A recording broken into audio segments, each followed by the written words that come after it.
Hem bu alvası nereden kelgen? Bu nima için bu kölden ayrılmay kölde yaşaydı? Biz bunu aydınlaştırdık.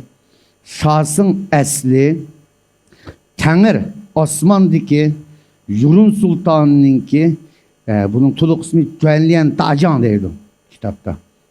Perde qarıgıcı Uluq Sanğun.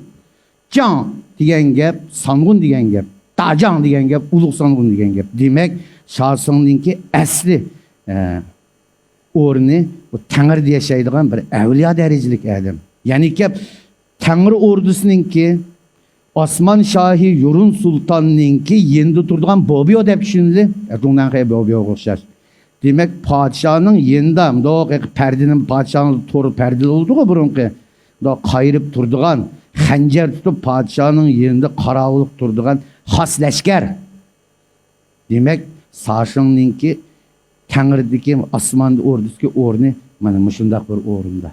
Bu fakat bir qitim bir ulug' bir Şamni o'rib etganligi uchun ehtiyotsizlikdan shu Şam üç pag'anligi uchun Yurun Sultanning g'azbiga uchrab, buni Arishdagi avliyo o'rnidan tarishga olvasti jin shayotun qilib tushagan. Mana shu tushaganda Oqarqum daryosiga banit qilgan buni. Bu kitabını okusak şahsının hayatına içiniştik vallahi. Bunun kadar ceza vergen.